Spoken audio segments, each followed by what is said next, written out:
Time now to bring in our pal Brendan Brown, the radio analyst for the New York Knicks. He joins us on MSG 150 Speed Dial, presented by Fios by Verizon. And Brendan, you've spent a lifetime around the game.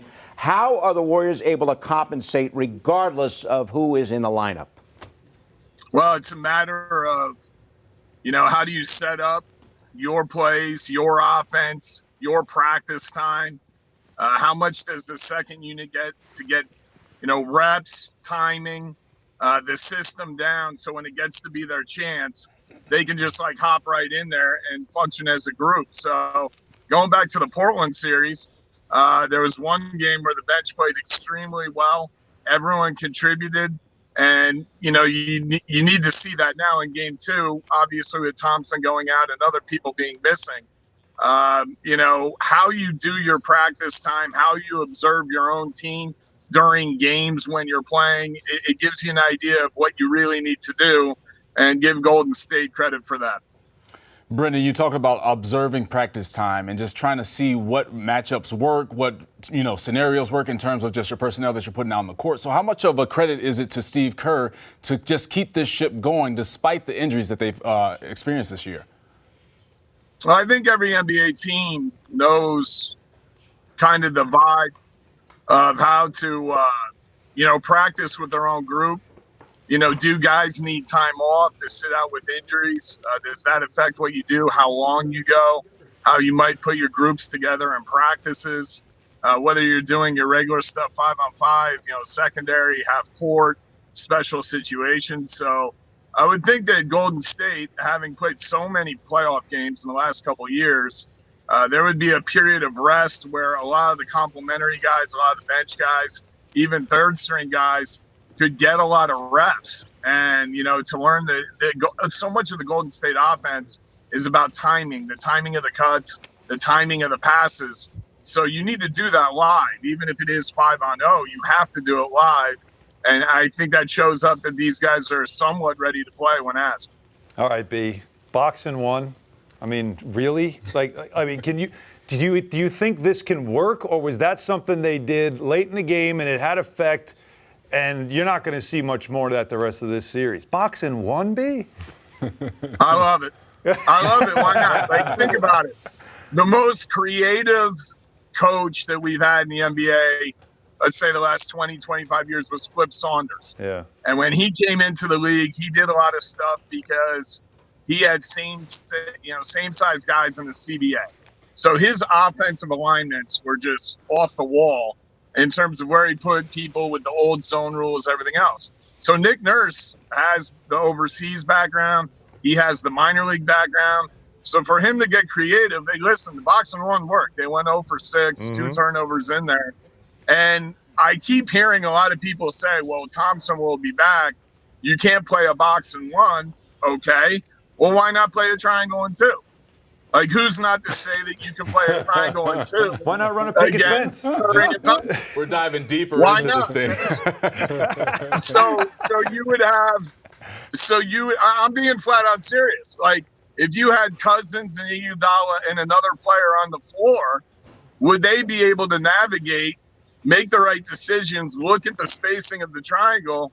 Don't put it past Nick Nurse. He might do it. Now, would you do this in heavy diets? Would you do this more when you had to? Would you maybe do this after a timeout just to see what it looks like in the first half, so that maybe you would use it in the second half? I don't know. All I know is that boxing one worked in game 2. All right, Brendan, of course, the NBA draft is fast approaching. 2 weeks from tomorrow night, and our countdown to the draft is presented by Movado. How much time, please? 2 weeks from tomorrow night. Jarrett Culver worked out today for the Knicks. Here's what he said after the workout. I can come in and make an impact, defense and offense. I feel like I'm an elite two-way player, so just having that, I feel like I come in and make an impact. Is the defense, you think, something that separates you from some of the other guys that would be taken in this area? I think so, for sure. Nowadays, it's hard to find people who take pride in defense, but I'm one of them. I take pride in defense. Being at Texas Tech taught me a lot, so I just feel like on the defensive side, I'm elite. Hey, Brendan, we had Jarrett Culver in today working out. How do you feel about Jarrett and his chances in the NBA this year? Well, he's an interesting case. You're talking about someone who got hurt his senior year of high school. And, that kind of hurt his recruiting thing, even though he got offers from a lot of Division I schools, and he ends up at Texas Tech. So he has a nice freshman year. Now he has a very good sophomore year. It's 18 points a game. He's shooting about 46%. He's not a great three-point shooter in the college game. He's also not a good free throw shooter at 68%. And I kind of get worried about perimeter guys that you're evaluating for the draft who aren't some at least decent or average free throw shooters. So it's not to say that he can't improve, but is his jump from his senior year of high school, there was an injury involved to that for his recruiting. It's his jump from his senior year of high school to where he is now as a sophomore in college. He's very good. He does have an NBA frame, and I think he can play the physical, athletic game of the NBA. Is this his ceiling? And I think that, scouts that see him all year long, they would have a better read on that. But he is definitely a good NBA prospect. I believe that he's worked out well in a couple of places, so we'll see how it falls. Explain the process, too, as you were part of NBA franchises. When you are in the draft, you're picking this high. Sometimes people think, all you have to do is just work out the one guy is supposed to go 3. But you really do cast a pretty wide net, don't you? You have to. You really have to, Alan. And I think there have been different workouts where you've kind of liked the guy. And let's say he's like number 7. And then you bring him in and you have the second pick and you weren't thinking much about it. And the guy has like a great workout and you end up thinking about taking him.